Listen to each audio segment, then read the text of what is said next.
안녕하세요. 여러분의 삶이 눈부시게 빛나길 바라는 루나펄스입니다.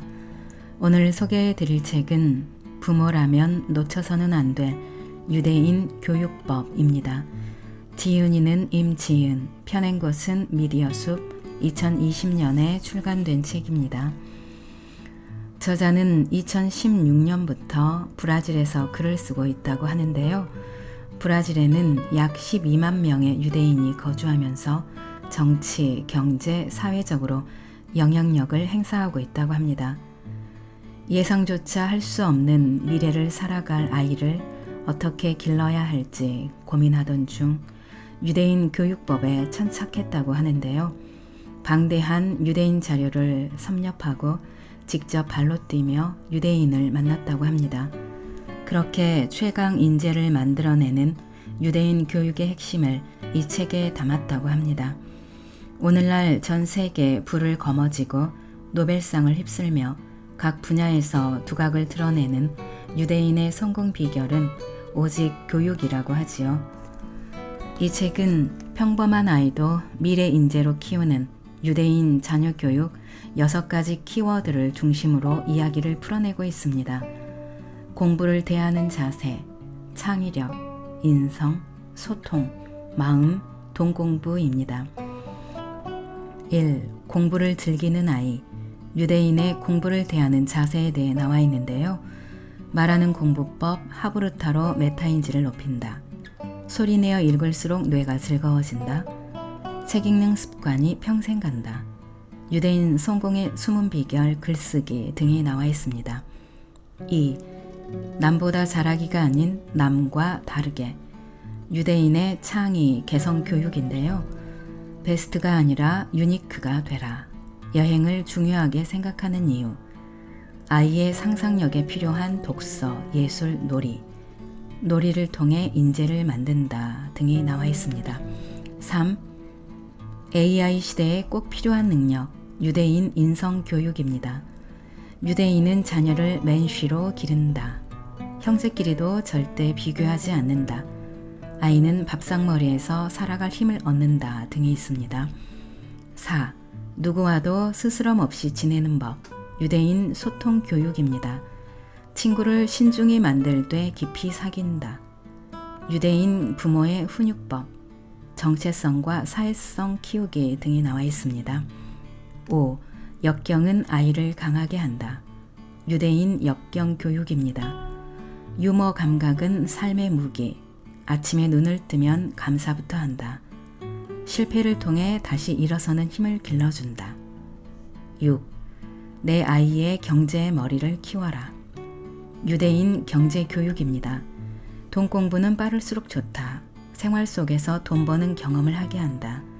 부자는 태어나지 않고 키워지는 것. 부자가 되려거든 먼저 베풀어라 등이 있습니다. 이 중에서 몇 군데 골라 낭독해 드릴 텐데요.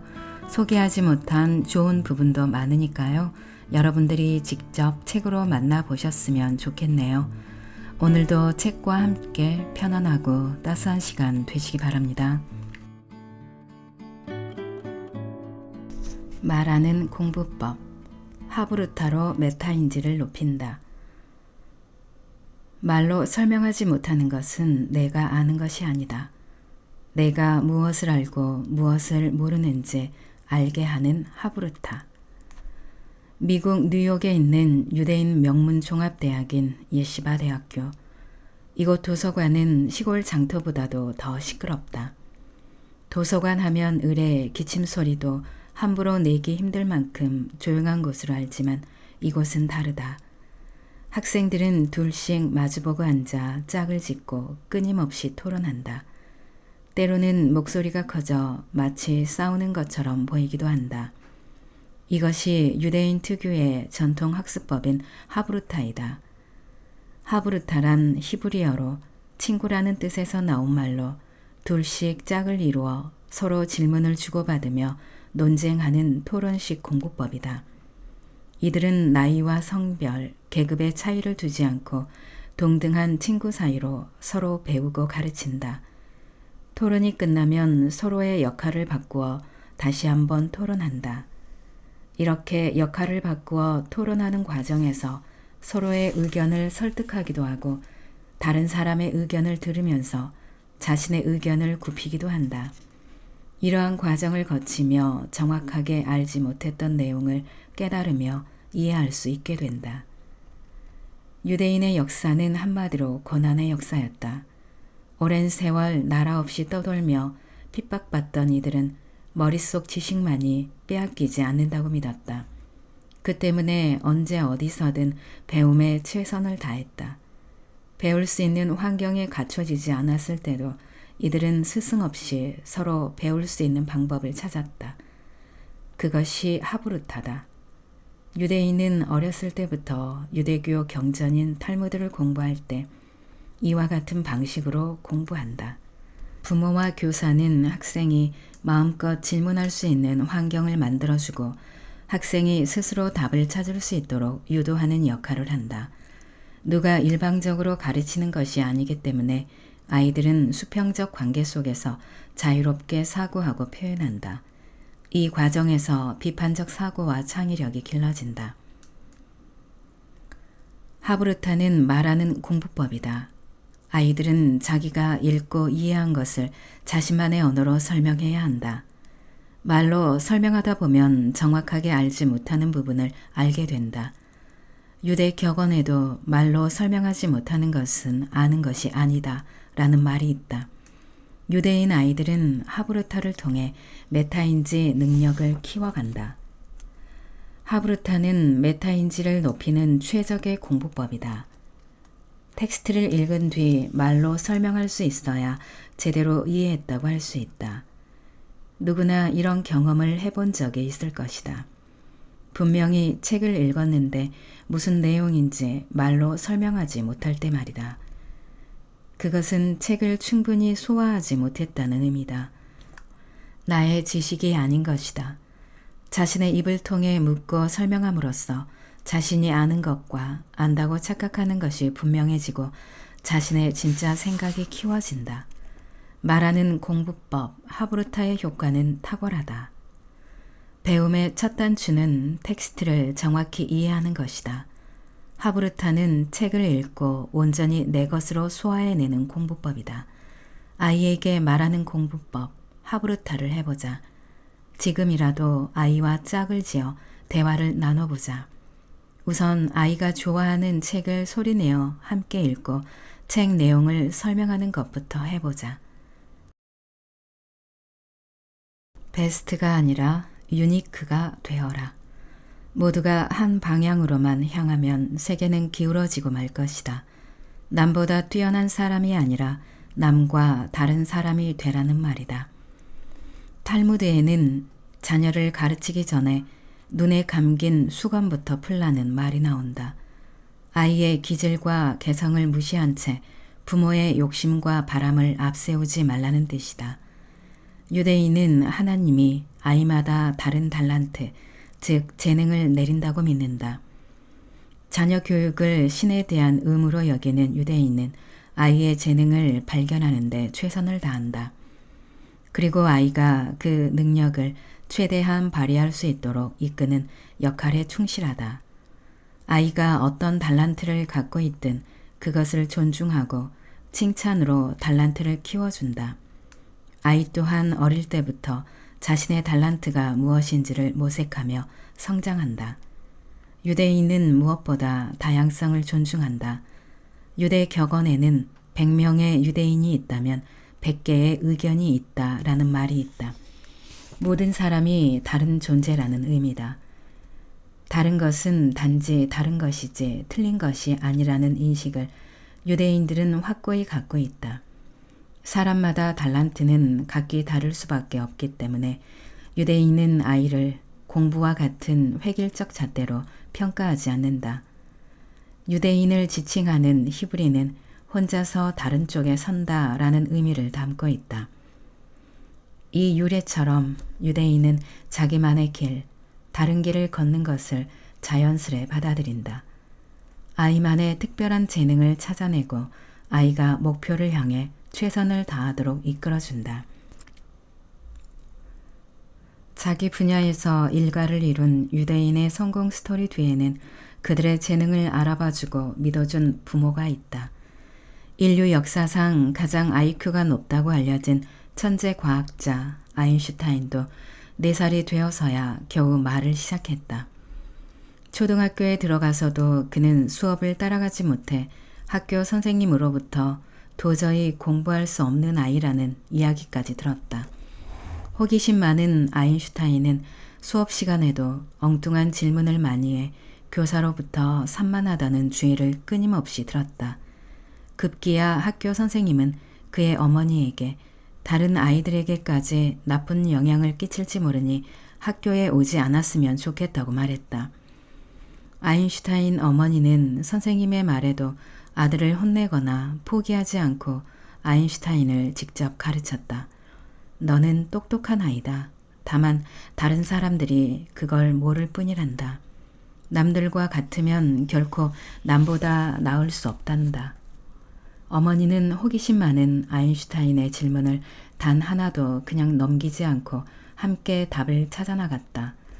특히 아들이 좋아하는 물리와 관련된 책들을 읽는 것을 도와주었다. 덕분에 아인슈타인은 15살에 데카르트, 뉴턴, 유클리드 등 유수한 학자들의 저서들을 독파했고 다른 아이들이 유난히 힘들어하고 싫어하는 물리, 철학, 화학에 능통했다.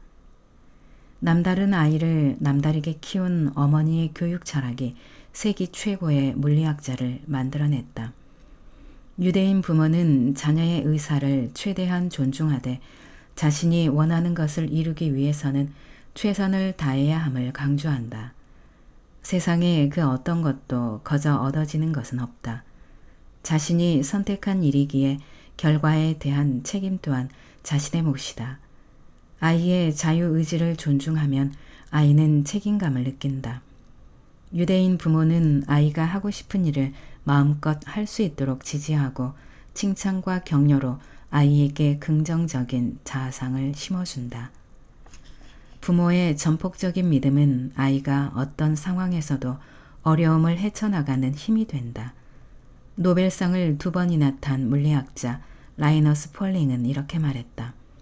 저는 제 삶을 통틀어 제가 하고 싶지 않은 일, 제가 즐기지 못하는 일은 한 번도 한 적이 없었습니다. 단지 매사에 내가 할 수 있는 최선을 다하면서 살았을 뿐입니다. 모두가 한 방향으로만 향하면 세계는 기울어지고 말 것이다. 탈무드에 나오는 말이다. 유대인 부모는 아이에게 남보다 뛰어난 사람이 되라는 말 대신 남과 다른 사람이 되라고 조언한다. 남들이 가는 길을 무작정 따라가지 말고 자신만의 길을 찾으라는 의미다. 유대인은 남과 같기를 원하지 않는다. 심지어는 노는 방식도 달라야 한다. 아이의 개성을 살려주는 것이 결국 성공으로 가는 지름길이라 굳게 믿기 때문이다. 남과 다른 무언가를 가지면 독보적인 지위를 점할 수 있다. 베스트는 한 명이지만 유니크는 모든 사람이 될 수 있는 이치다. 이렇게 유대인들은 100이면 100명 모두 1등으로 키운다. 유대인이 한 명의 낙오자도 없이 인재를 양성하는 방법이다. 아이는 밥상머리에서 살아갈 힘을 얻는다. 온 가족이 모여 앉은 식사 자리는 단순히 밥 한 끼 하는 것이 아니라 영혼을 살찌우는 시간이다. 버락 오바마 미국 전 대통령이 바쁜 일정 속에서도 빠뜨리지 않은 것이 있다. 그것은 가족과 함께하는 식사 시간이다. 그가 가족 식사를 중요하게 생각하는 것은 어머니의 영향 때문이다. 오바마의 어머니는 싱글맘이자 워킹맘으로 힘들게 오바마를 길렀다. 늘 바빴던 그녀는 매일 새벽 시간에 식사를 침대로 가져와 투덜거리는 아들을 달래며 이야기를 들어주고 과제를 함께했다. 직장에 나가야 했던 어머니는 아침 식사 시간을 앞당겨 아들 오바마와 함께 식사하며 이야기를 나눴다. 새벽에 어머니와 아침 식사를 하면서 오바마는 어머니의 무한한 사랑을 느낄 수 있었다. 전 세계의 리더로서 1분 1초가 모자랐을 오바마의 가족 식사는 우리에게 큰 울림을 준다. KBS 프로그램 공부하는 인간에 출연했던 힐 마골리는 한국인 딸을 입양해 하버드 대학교에 보낸 유대인이다. 그는 딸이 하버드 대학교에 들어갈 때까지 딸과의 저녁 식사를 거른 적이 없다고 했다. 힐은 딸 릴리가 세상 그 어디에서 배우는 것보다 저녁 식사에서 더 중요한 것을 얻는다고 굳게 믿었다. 릴리가 대학 입학을 앞둔 바쁜 시기에도 저녁 식사는 멈추지 않았다. 그들이 식탁에서 가장 즐겼던 것은 Y 게임이다. 가족이 번갈아 가면서 주변에서 일어난 일들에 대해 왜? 라고 묻고 대화하며 토론의 장을 만들었다. 하버드 대학교의 유대인 학생들에게 유대인이 세계적으로 두각을 나타내는 이유가 무엇이라 생각하는지 물었다. 그랬더니 그들은 부모와의 대화와 토론을 가장 우선으로 꼽았다. 그 대화와 토론이 가장 빈번하게 이루어지는 것이 바로 밥상머리에서부터다. 유대인은 수천 년간 밥상머리 교육을 철저히 지켜왔다. 박해로 인해 학교와 회당에 갈 수 없을 때도 그들은 가정에서 밥상머리 예배를 드리며 정체성을 지켰다. 가정은 회당이자 학교를 대신했다. 아버지는 랍비 역할을 한 셈이다. 유대인은 가능한 한 저녁 한 끼는 가족과 함께하며 대화와 토론을 즐긴다. 사정이 여의치 않더라도 이들이 꼭 지키는 것이 있는데 바로 안식일 저녁 식사다. 아무리 일에 쫓겨도 멀리 살아도 이날만큼은 가족들이 한자리에 모여 서로의 안부를 확인하고 특별한 식사를 나눈다. 먼저 어머니가 식탁 위에 촛불을 켜고 감사 기도를 드린다. 이에 아버지가 일주일간 어머니의 노고에 대한 감사 인사를 전하며 아이들을 축복한다. 이렇게 시작된 식사는 적어도 서너 시간씩 이어진다. 이들은 탈무드와 토라에 대한 토론부터 사소한 일상까지 시시콜콜 대화를 나눈다. 루엘 엘 하우는 그에 져서 대화의 기적에서 이렇게 말했다. 몸에 피가 흘러야 한다면 사랑에는 대화가 흘러야 한다. 피가 멈추어 섰을 때 그 몸이 죽기 시작하듯 만약 대화가 멈추어 버린다면 사랑은 죽은 것이다. 이미 죽은 몸은 살리지 못하지만 대화는 이미 죽은 관계까지 회복할 능력이 있다. 이것이 대화의 기적이다. 사랑의 시작은 그 사람의 마음을 알아주고 이해해 주는 것이다. 유대인 부모는 맛있는 음식과 함께 편안한 대화로 자녀와 단단한 유대 관계를 맺는다. 아이가 설사 잘못한 일이 있다 할지라도 식탁에서는 절대 야단치거나 훈계하지 않는 것을 원칙으로 삼는다. 온 가족이 모여 앉은 밥상은 단순히 한 끼를 해결하는 자리가 아니라 영혼을 살찌우는 시간이라 생각하기 때문이다. 유대인 부모는 밥상에서 많은 대화를 나누기 위해 노력한다. 여기 유대인의 지혜가 있다. 식사가 끝나면 어머니는 대화가 끊이지 않도록 달콤한 디저트를 차와 함께 여러 차례에 걸쳐 내놓는다. 이러한 전통 때문에 후식 문화가 발달했고 세계적인 디저트 회사들이 탄생했다. 유대인 부모는 달콤한 디저트와 함께 서로에 대한 칭찬과 격려를 잊지 않는다. 지치고 힘든 일이 있어도 이들은 가족이라는 공동체 안에서 안정감을 얻고 서로가 서로에게 힘이 되어준다. 유대인에게 가정은 안식처이자 삶의 균형점이다. 바깥 세상에서 받은 스트레스나 상처는 가족들 간의 따뜻한 대화와 웃음 속에서 사르르 사라진다. 유대인의 밥상머리는 자신들의 정체성을 지키고 동질성을 가지는 자리이기도 하다. 유대인의 밥상머리에서 나는 혼자가 아니라 우리라는 든든함을 느낀다. 험한 세상을 헤쳐나갈 용기와 희망을 얻는다. 아울러 식사 예절을 통해 예의를 갖추고 배려와 나눔의 의미를 실천할 수 있는 인성을 기른다. 밥상머리는 부모와 아이가 지혜를 나누는 최고의 시간이다. 깊은 대화를 통해 지식뿐 아니라 세상을 살아가는 지혜를 얻는다. 대화는 사랑의 시작이다. 사랑의 힘은 우리가 생각하는 것보다 훨씬 강력하다. 육아, 교육, 일, 인간관계 등으로 하루하루가 전쟁과 같다면 가족 식사를 평화의 시간으로 만들어보자. 어디서부터 실천해야 할지 막막하다면 먼저 일주일에 한 번 가족 식사의 날로 정하는 것부터 시작해보자. 형제끼리도 절대 비교하지 않는다. 비교는 불안한 마음에서 나온다. 아이를 내 불안을 해결하는 도구로 삼아서는 안 된다. 비교는 아이의 마음에 불행의 씨앗을 심는다. 우리는 살아가면서 알게 모르게 비교를 한다. 비교는 인간의 본능이다. 정신을 바짝 차리고 시선을 나에게로 돌리지 않으면 비교의 덫에 걸리고 만다. TV를 켜면 잘 나가는 이들의 향연이 펼쳐지고 영재는 또 왜 그렇게 많은지 딱 그 지점에서 저 사람은 저렇구나 하고 멈춘 뒤 오롯이 나에게 초점을 맞춰야 한다.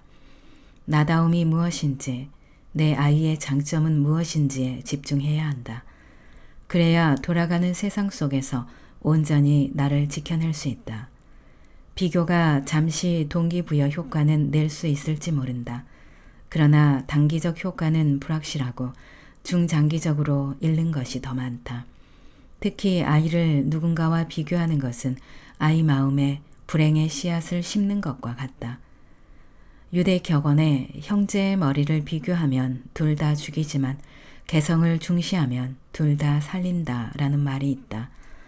유대인 부모는 형제 자매끼리도 절대 비교하지 않는다는 원칙을 갖고 있다. 자녀를 독립된 인격체로 대하는 이들은 형제 자매 또한 서로 다른 인격체로 존중한다.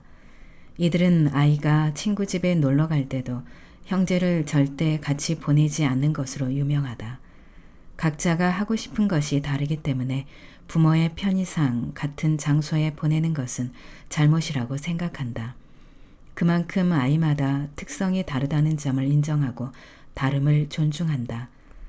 부모가 비교하지 않고 각기 다른 인격체로 존중하기에 유대인 자녀들은 형제 간 우애가 남다르다. 유대인으로서 미국 최초의 국무장관에 오른 헨리 키신저, 그의 동생 워터 키신저는 잘나가는 형에게 열등감을 가지기는커녕 신문은 형만 쫓아다니지 말고 내 성공담을 싣는 게 좋을 텐데 라고 말했다. 알렌 전기 설비 회사의 사장이었던 동생의 자신감을 엿볼 수 있는 대목이다. 그는 강점이 서로 다름을 알고 형과 선의의 경쟁을 펼쳤다. 어렸을 때 형과 나는 라이벌이었어요.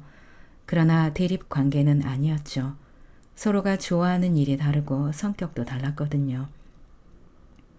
부모가 형제를 비교하지 않고 독립된 인격체로 인정해 주었음을 짐작할 수 있다. 유대인 부모는 비교하는 대신 아이가 가진 성격, 관심사, 재능, 개성을 발견하는 데 집중한다. 시대의 마술사 데이비드 카퍼필드, 헤어 디자이너 비달 사순, 배우 나탈리 포트만, 재즈의 명인 케니지, 바비 인형의 어머니 루스 핸들러, 색채 마술사 마르크 샤갈 등 다양한 분야에서 일가를 이룬 유대인이 배출된 것은 우연이 아니다. 어제의 당신과 비교하라. 아이가 타인과의 비교를 멈추고 자기 삶으로 초점을 맞추도록 이끌어주는 것은 부모 역할이다. 아이에게 동기부여를 할 때는 남과의 비교가 아니라 어제의 나를 이기는 사람이 되라고 가르쳐야 한다. 캐나다 심리학자 조던 피터스는 12가지 인생의 법칙에서 이렇게 말했다. 내일의 내가 어제의 나보다 조금이라도 나아진 면이 있다면 그것으로 성공이다. 남을 의식할 필요는 없다. 오로지 나만의 기준으로 판단하면 된다. 오늘 어떤 선택을 해야 내일 좀 더 나은 내가 될 수 있을지 그 답은 나만이 알고 있다. 다시 한번 말하자면 현재의 다른 사람과 비교하지 말고 어제의 당신과 비교하라. 오직 어제의 나와 비교하는 법을 아는 아이는 자기 발전에 집중한다. 남이 무엇을 어떻게 하건 가야 할 길을 안다. 내가 하는 일에 집중 몰입하면 성과는 따르게 마련이다. 연구 결과에 따르면 아이는 어른이 되어서도 언제 부모가 형제 간의 차별 대우를 했는지, 서로 비교하며 자존심에 상처를 입혔는지 기억한다.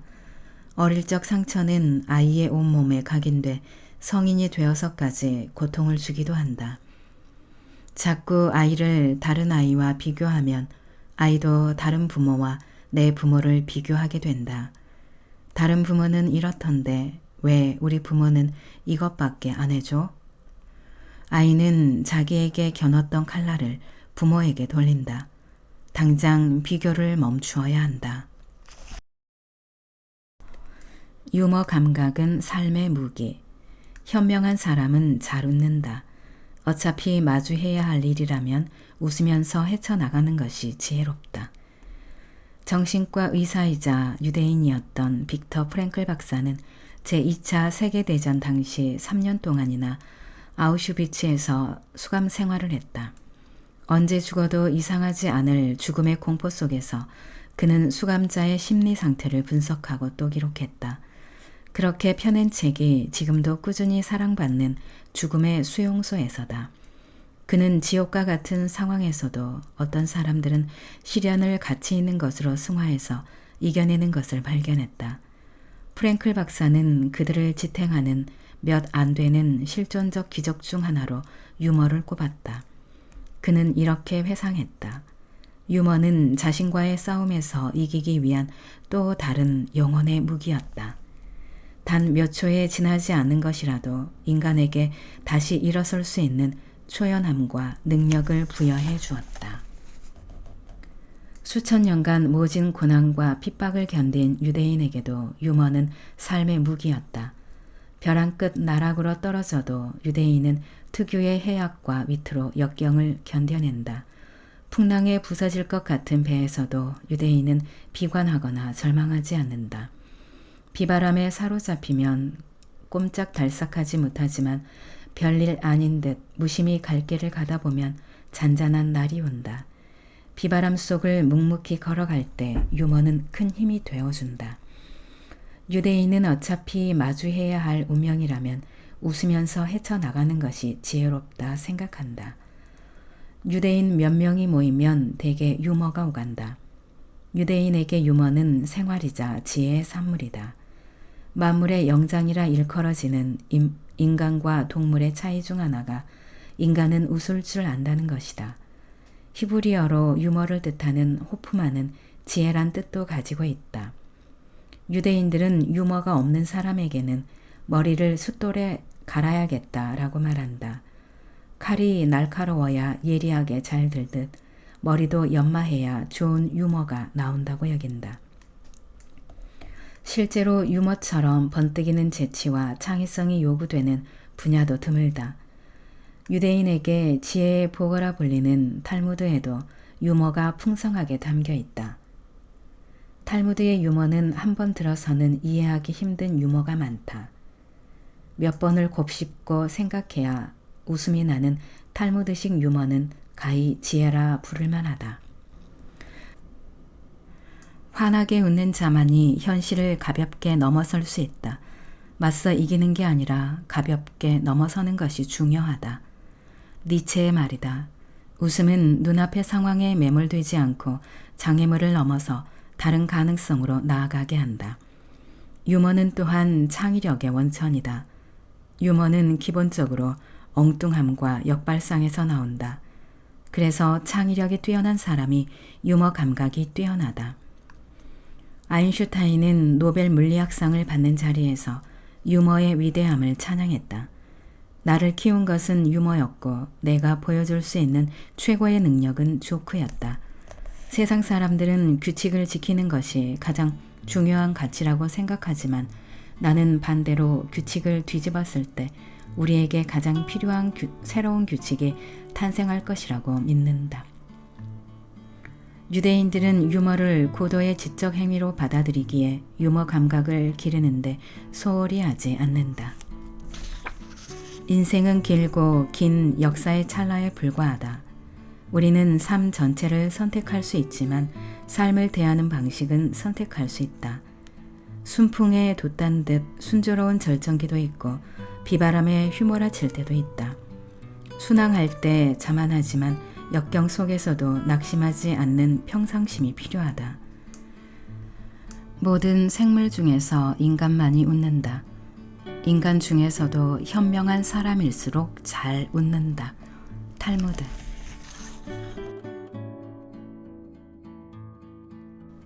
낭독은 여기까지입니다. 여러분의 구독과 좋아요, 댓글은 저에게 큰 힘이 되는 거 아시죠? 오늘도 끝까지 들어주셔서 감사합니다.